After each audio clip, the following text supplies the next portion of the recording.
Como te contaba en el comienzo del programa, hoy vamos a tener la última entrega del Blister.doc, con lo cual estoy feliz y al mismo tiempo triste, Gabriel Peveroni, porque es la última vez en el año que te voy a encontrar. Bueno, pero ya vendremos el año que viene con todas las fuerzas. En el correr de todas las entregas hubo un punto común, y es que muchas bandas fueron a buscar sueños, a concretar sueños a otros lugares. Y me parece alucinante cerrar con ADN y con el comentario que hace Juan sobre el final de lo que vas a ver ahora. Él dice, para nosotros era como el cuento, la culminación del cuento de Cenicienta, formar parte de una ensalada que se llamó Graffiti y fue súper icónica. Sí, fue el último grupo en entrar en Graffiti y después fue el último de los grupos de Graffiti que logró grabar un disco, o sea que tuvo también una suerte dispar de repente con otros grupos como Los Estómagos y los Traidores o Los Tontos, que bueno, que tuvieron un desarrollo, así que tuvieron que esperar un poco a que apareciera esa oportunidad, digamos, como también le pasó a Neo 23. Fue un grupo muy interesante de la época, y sobre todo en esa, yo después viéndolo a la distancia, ADN se puede ver como una protohistoria de La Trampa también, o sea, hay algo ahí que recién veíamos, Pals de La Trampa, con la voz de Martín Rosas, que es la única grabación que existe con la voz de Martín Rosas antes de que entrara Alejandro a cantar en La Trampa. Toda esa búsqueda que hubo de una new wave, de un pop más oscuro, ¿no? Porque los 80 tenían esa pátina.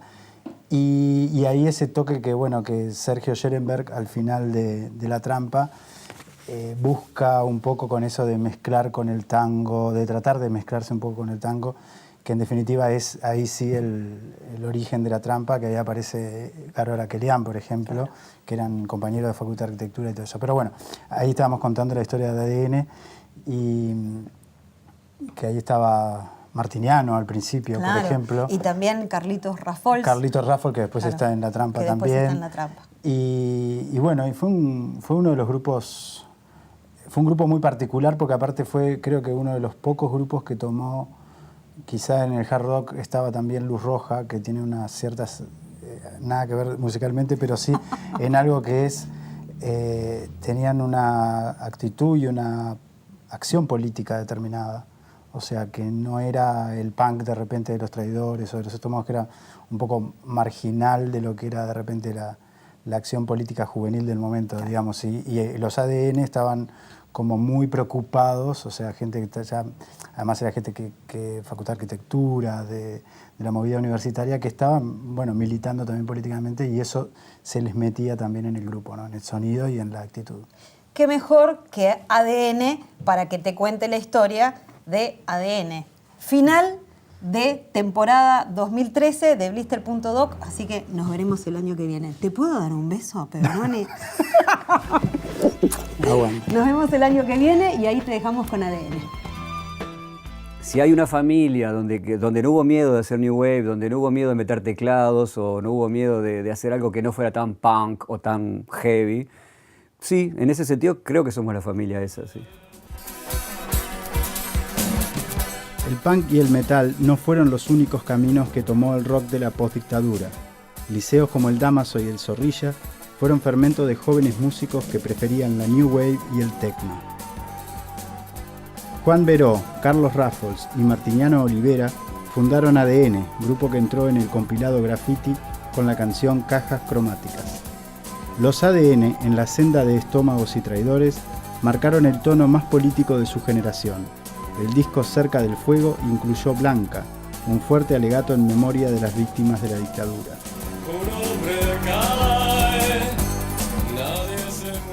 Yo era vecino con Carlos Rafols, que fuera después el bajista, en la calle Guadalupe y General Flores, ¿viste? Pleno barrio Boes. Un día me dice, vos pasame una cuerda, haceme una cuerda de la guitarra. ¿Y para qué? Le digo, pues que voy a hacer un bajo. Le digo, ¿y para qué querés un bajo? Porque vamos a hacer una banda de rock algún día. Pero la cuestión es que seguimos para adelante, el loco se compró un bajo y ahí ya estábamos yo ya había pasado al Damaso, Carlos hacía otro liceo. Y en el Dámaso yo conocí a Martiniano Olivera.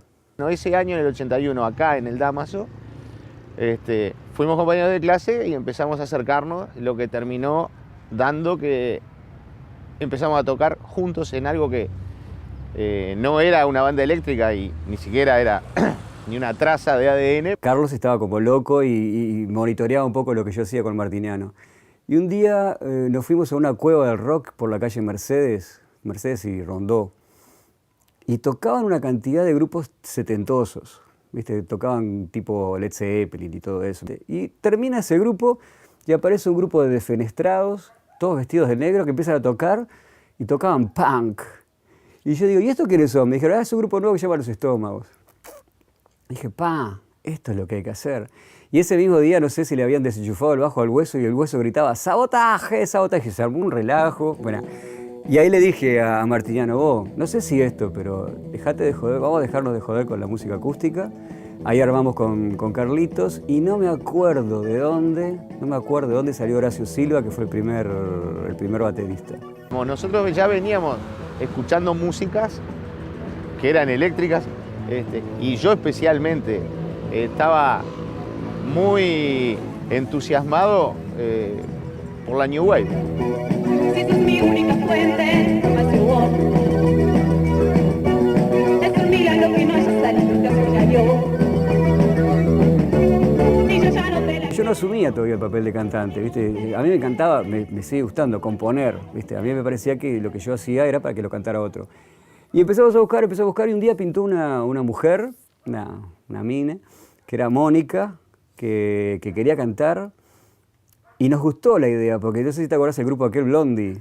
Dijimos, hacemos un grupo tipo Blondie, matamos, el único en Uruguay, no había ningún, viste que era muy de hombres aquel movimiento post-dictadura y medio post-punk.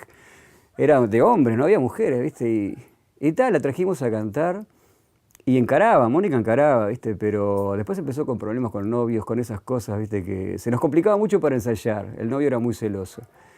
Bueno, y al final, cada vez que faltaba, cantaba yo. Terminé cantando yo. Si yo ya no me la creo, ni vos me la crees. Cuando seamos sinceros, venime a ver al tren. Ya no sé qué hacer, Todos los grupos estaban empujando ahí. Bueno, nos gastamos nuestros pesos, nos fuimos, grabamos el demo y cantó Mónica. ¿Y ahora qué es? Que conocimos a la gente de Cero, ¿tá? Y bueno, de entrada hubo feeling, hubo piel con la gente de Cero. Son una gente espectacular, todos ellos, ¿viste? En un momento vienen Leo y Daniel y nos dicen, se está armando en aquel momento se decía ensalada, no compilado. Se está armando una ensalada, el Palacio está armando una ensalada, la está armando un tal Carbone, que nosotros no teníamos ni idea que existía un tal Carbone, Alfonso Carbone, y dice, lleven un demo.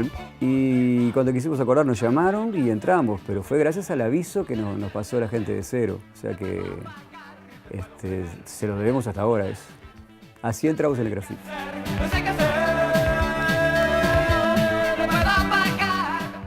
Y hay dos cosas con Cajas Cromáticas. Primero, que era algo muy fresco, algo muy básico, muy simple, y era exactamente lo que queríamos hacer en esa época, ¿tá? Era ese New Wave descarnado, no el New Wave muy teclado, ¿tá? El New Wave descarnado, tenía algo de B52 de aquella época, tenía algo... No era más tecno, ¿no? Y lo segundo fue que ya éramos muy amigos de la gente de Cero, muy amigos. Y cuando grababa Cero, iban todos a la grabación. Los coros de ese tema, que eran coros más bien punky, ¿viste? No sé, se escuchaba una cosa que ya no sé qué hacer, no sé, te acordás cómo era el tema. Los no sé, era un pueblo, entre ellos estaba la gente de Cero, gente que había visto... Y esa energía se notó en la grabación. Grabamos cosas de la televisión en condiciones ultra rudimentarias, y que están incluidas en el pasaje instrumental que tiene en el medio de la canción. Tiene diálogos que están tomados de alguna serie de la época, tiene una parte del Crucero del Amor, otra parte de Los Magníficos, algo de una película clase B.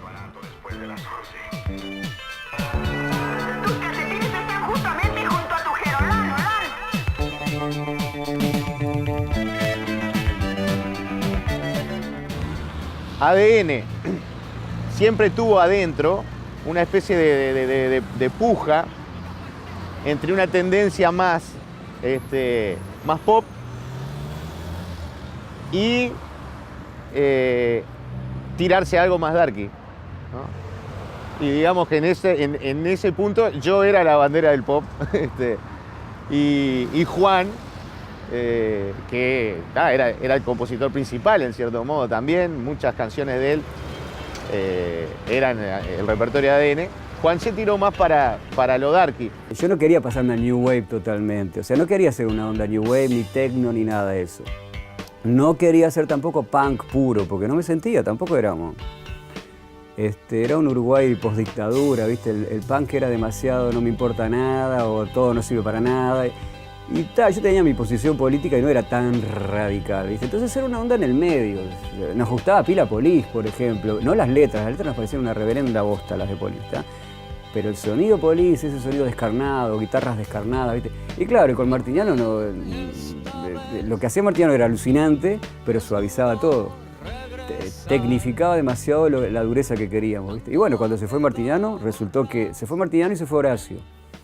Quedamos en bolas con Carlitos. O sea, de los que empezamos de cero, volvimos a estar en bolas, así, ¿viste? Y ahí pintó Nino Cairoli. Pero vino todo tímido y le gustaba Police. Y ahí nos ganó. Y bueno, y ahí aparece Sergio Schellenberg. Ellos estaban en una especie de búsqueda de cambio de música. Venían un poco como que desarmándose, como que la banda se les había desarmado un poco. Y bueno, y yo venía con todas las ganas de hacer algo, ¿no? Tenía 19 años en ese momento y ensayábamos en la casa de Carlitos Raffles. Muy divertido.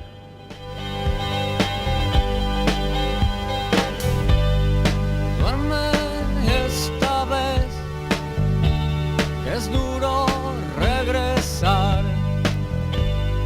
Tanto ha quedado atrás. Creo que lo que nosotros hicimos ahí fue, dentro de esa generación de bandas, fue marcar el perfil más político.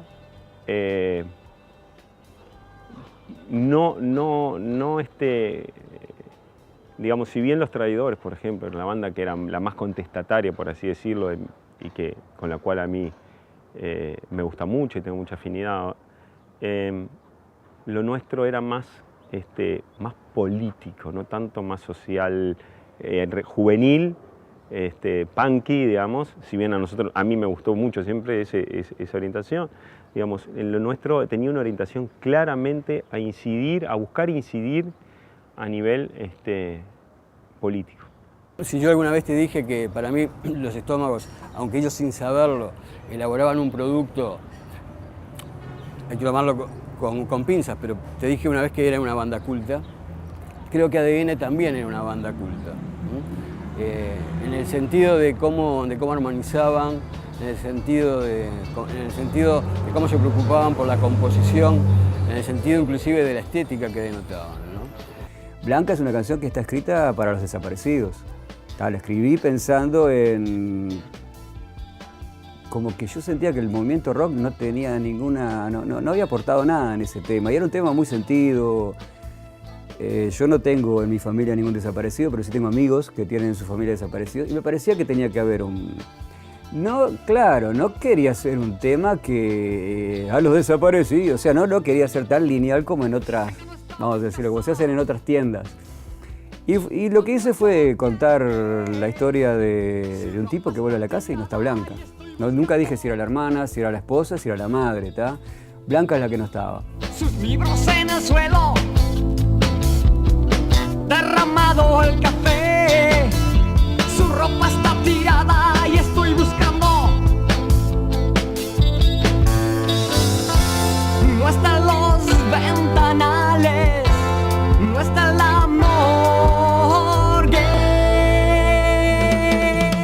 No. Forlán, Lamarque y Baltar, el Willy estaban muy detrás nuestro porque les encantaba la propuesta que estábamos haciendo y bueno, y al final hicieron tanta presión al Palacio que salió el disco nuestro. Apoyé a la banda porque pensé que la banda merecía un mayor reconocimiento, que estaba a la altura tanto de los traidores como de los tontos o de los estómagos, y que merecía despegar. Merecía despegar porque en ellos sí había como una estética muy enfocada, ¿no? Muy enfocada, que sí de pronto coincidía en esos lineamientos, digamos, más marcados por la New Wave, pero también hacía una simbiosis muy interesante con toda la parte del post-punk, ¿no? Cuando hablo de post-punk estoy diciendo Bauhaus, The Cure, The Division, etcétera, etcétera. Esos idiotas que me critican no saben nada de nada. Me dan lecciones, me explican cosas que ellos no pudieron ser ayer. Cuando todo se fundió.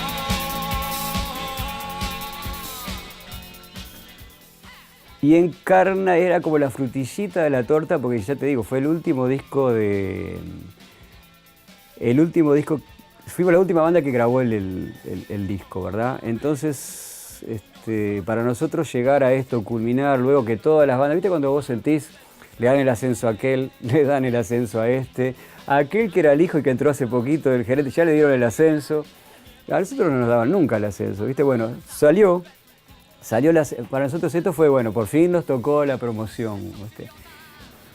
Creo que no fuimos generadores de rock, sino generadores de canciones que las transformamos con nuestra influencia rock and rollera.